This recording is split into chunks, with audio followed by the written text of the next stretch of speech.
Something that a lot of Christians really struggle with is the idea that fallen angels are real and they're here.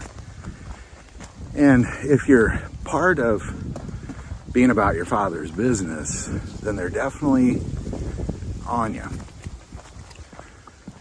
So I want to take a moment and just kind of talk to, if they're here, and I'm speaking out loud, plans of deception against them. It's kind of like you're telling the enemy their plans themselves, straight to their face. Now, before we get into this, I do want to take a moment, thank Victory, Chrysler, Dodge, Jeep, Ram for sponsoring our channel, but also be in the hands and feet of Jesus Christ. They have so many ministries. They feed the hungry. They take care of the orphans. They take care of battered women.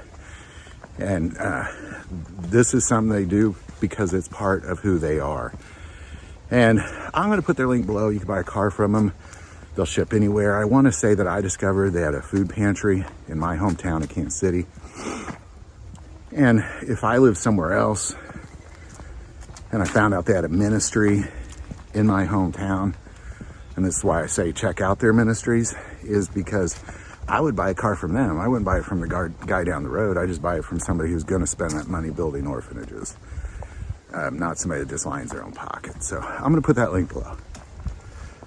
So what are we getting at here? I guess what I'm getting at is that oftentimes God plans with us and he shows us discernment of strategies on how to war against the enemy.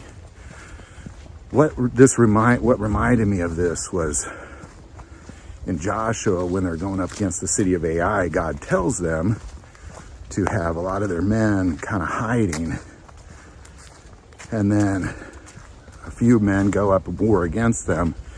When they come out, flee like you're afraid of them, and when they chase you, then the other men then go take the city. And you know, as you listen, this is a pretty significant battle plan that God has come up with. And the thing that it kind of reminded me of a time when I was working at the school, and I was tired of shooting from the hip, so to say. I was tired of responding and putting out fires, that I decided I was going to be on the attack on this, like I was going to be on a spiritual assault, not a spiritual defense. And I had a plan, and I spent 5-6 months playing that plan out.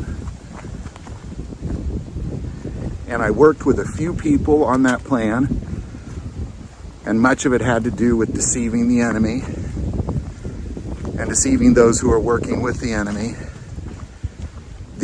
ultimately. And during that time, I became aware that I can't talk to people out loud. I can't sit there and say, all right, here's the plan. Because just because I can't see them doesn't mean they're not there. Principalities of wickedness are mostly unseen things, but they're still there. And the more you learn about them, they're very human-like. They definitely can hear. And they have emotions like anger and rage and sadness. It's fascinating the more you learn about them. But the reality is they're not going to let you take them down through deception if they know what your plan is. So there was only 2 places I would talk about it. One of those places was inside the building because I knew it was safe. There were people that literally visually saw demons being pushed out of that building. So I knew I was safe in there. I knew that was I could talk about whatever deceptive plans I wanted and the enemy would not hear me. Just like where Joshua was when God's telling him his plan was a holy place because the Lord was there. So it was, of course, the enemy can't hear what God's saying to Joshua.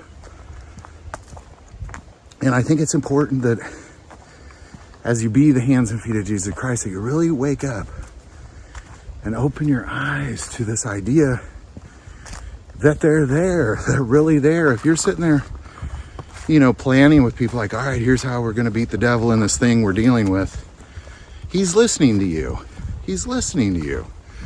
Don't be a fool. you have to treat them as if they're real people. And to many degrees, like I said, they're very human-like. So, you have to treat it as such. So when you're making plans against the enemy, you can't say it out loud. You got to keep that thing silent. Or know that where you're at, there's nobody listening. Almost like you're a spy, because it is warfare. It's warfare. It really is warfare.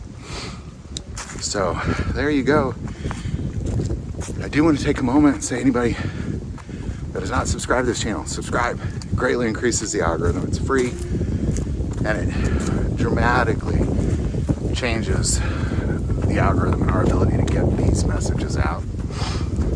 So definitely take a moment. Please hit that subscribe button. But the most important part of this channel, we take prayer requests, and never hesitate to send that in. Thank you for watching this episode of God Family Guns. As always, love God, love our family, and love guns.